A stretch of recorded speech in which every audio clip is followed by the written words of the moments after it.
Assalamualaikum warahmatullahi wabarakatuh. Kami dari kelompok 4 akan mempresentasikan hasil kerja acceptance sampling. Sebelumnya perkenalkan, nama saya Fikar Fadilah dengan NDI 1412300163. Saya Bapak Expo dengan NDI 14124165. Saya di Dr. Alhamdulillah dengan NDI 1412300166. Saya Fikri Setigram dengan 1412300175. Di sini ada penjelasan profil UMKM. UMKM usaha pembuatan loyang berbahan dasar aluminium yang dimiliki oleh Bapak Ali berlokasi di Endrojoyo, Jalan Pandawa nomor 36 Sawah, Kebun Sari, Kecamatan Sidoarjo, Kabupaten Sidoarjo, Jawa Timur 61271. Usaha ini memproduksi berbagai macam jenis loyang yang digunakan untuk keperluan kemasan maupun industri makanan dengan beragam ukuran dan bentuk sesuai permintaan pasar. Selanjutnya di sini ada peta UPC dari loyang ukuran 20 dikali 10 dikali 5. Di sini ada 4 bagian besar, ada kepingan, alas, kawat, dan bagan. Ya beginilah peta operasinya. Lanjut. Nah, di peta operasi tadi terdapat 15 proses operasi dengan total waktu 22 menit. Ada proses operasi inspeksi atau ini bisa dibilang waktu proses assembly dengan total waktu 5 menit, dan terakhir di sini ada penyimpanan. Jadi untuk menyelesaikan satu buah loyang dilakukan 8 dikali 10 dikali 5 adalah 27 menit. Selanjutnya di sini ada kapasitas produksi. Dalam sehari Endrojoyo memproduksi loyang dengan kriteria yang kami tentu yaitu sekitar 510 unit, dan untuk satu minggu yaitu kurang lebih 3000 unit. Itu sendiri proses pengerjaan 8 jam kerja dengan total sekitar 6 sampai 7 kerja. Itu masih sudah sangat banyak untuk kelas industri rumahan atau UMKM. Untuk ini hitungannya ya sudah. Jadi sampai di sini ada perhitungan catat variabel. Pada perhitungan catat variabel tipe 1 di sini kami memilih untuk mengambil perhitungan catat pada banyak sampel loyang. Di sini kami juga menemukan beberapa kriteria untuk perhitungan catat tipe 1 seperti jumlah sampel, ukuran simpel, dan tingkat inspeksi. Di sini ada yang kecil yaitu jumlah sampel kita mengambil 35, dan yang besar yaitu ukuran sampel mengambil 510 karena berdasarkan dari tabel tipe 1 di sini kriteria yang kami menggunakan itu ya seperti ini untuk pengambilan sampelnya. Lalu ke tingkat inspeksi di 2 atau general 2 yaitu standar umum untuk pemeriksaan normal. Nah, ini yang saya masuk ke tabel tadi. Di sini ada tabel yaitu karena tadi kita menggunakan 35 sampel, maka kita menggunakan moderator K dengan AKL yang kita sudah tentukan sendiri ya dengan UMKM yaitu 2,5% ada di 1,57. Jadi ada di sini 2,5% dan dengan nilai K 1,57%. Yang kemudian ini ada data sampel yang kami ambil yaitu ada 35 sampel dengan berbagai macam ukuran panjang. Kemudian dengan perhitungan masuk grup kami data sampel 35 maka masing-masing berisi 5 data dengan total 7 subgrup.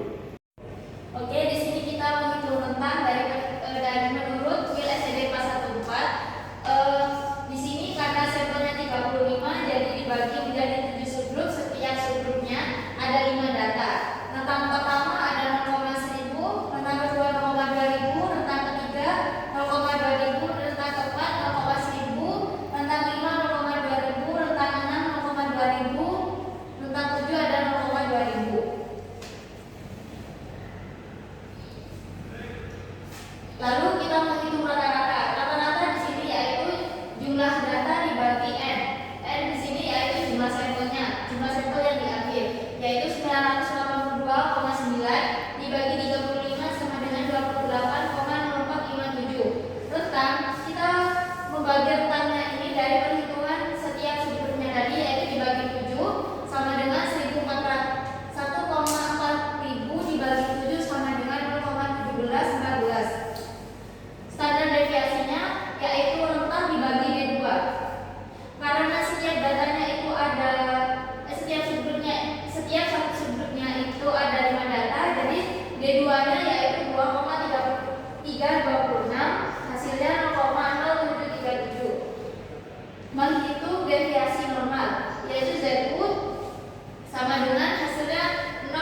Kemudian kita lanjut ke perhitungan cacat variabel tipe 2 yaitu M. Di sini untuk jumlah sampel dan jumlah sampel masih sama dan inspeksi juga masih sama.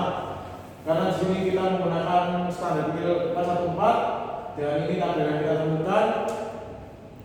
Kemudian ini ada di code letternya tetap di K dan juga M-nya tetap akhirnya ada di 2,5, maka dari perhitungan yaitu di 5,57. Lanjut. Dengan diketahui jumlah sampel 35 dan ukuran sampel 510, maka hasil 2,5 dapat sampel size code letternya yaitu kan dengan nilai M yaitu 5,57% seperti yang ada pada tabel sebelumnya. Kemudian kita menghitung rata-rata, ditemukan hasilnya yaitu 28,0457 dan ZL dengan hasil 3,3339. Karena ZL lebih besar dari M, maka terpenuhi maka lot diterima. Dan ini yaitu ada grafik chartnya untuk BKA dan BKB. Di sini dapat dilihat untuk rata-rata sebelumnya. Kemudian yang hijau ada dari rata-rata total, yang merah ada BKA dan biru yaitu BKB. Untuk perhitungan cacat atribut tipe 2 M, di sini ada jenis cacat dan di sini ada keterangan. Untuk kategorinya ada tidak ada cacat, jumlahnya 18, baret halus jumlahnya 9, baret ringan jumlahnya 8, total 35. Jumlah sampel cacat 9, halus ditambah 8, ringan sama dengan 17. Jumlah sampel tidak cacat 18.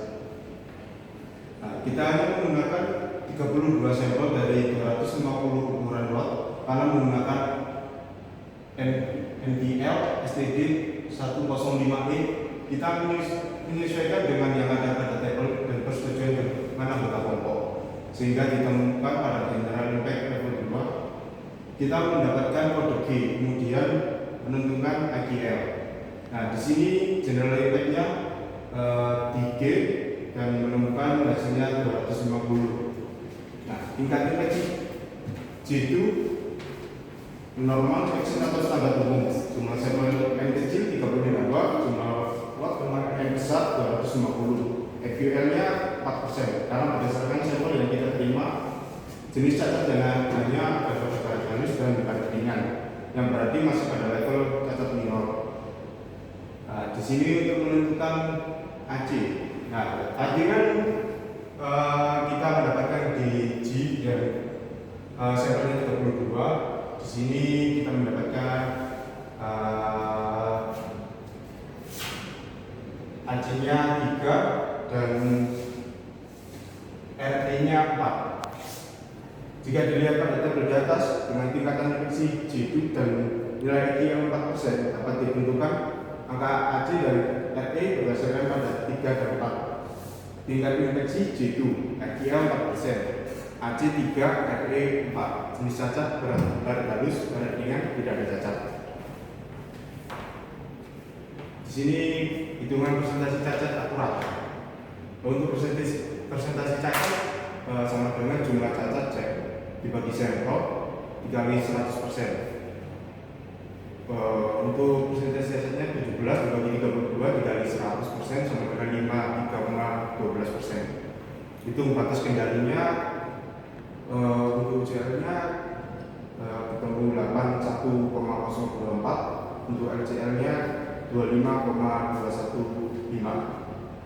Bandingkan dengan MFIL 53,12%, lebih dari 4%. Keputusan not ditolak karena presentasi cacat lebih besar daripada AGL, yaitu 53,12%, lebih besar dari 4%, yang berarti kecepatan mirror pada loyang hanya terjadi dari sampel yang kita ambil. Itu karena proses pembuatan loyang masih menggunakan alat-alat manual. Dapat diartikan cacat minor terjadi selama proses pembuatan, namun kecepatan masih aman karena tidak merubah fungsi daripada loyang itu sendiri. Untuk peta kendali P untuk sampling atribut, proporsi cacat sama dengan 0,531 atau 53,12%. Untuk UCL-nya 0,810 atau 81%. Untuk LCL 0,252 atau 25,2%. Maka ini proporsi cacat 53,12%, berada di antara batas kendali. Menunjukkan proses masih kendali secara statistik. Sekian dari kelompok kami, terima kasih.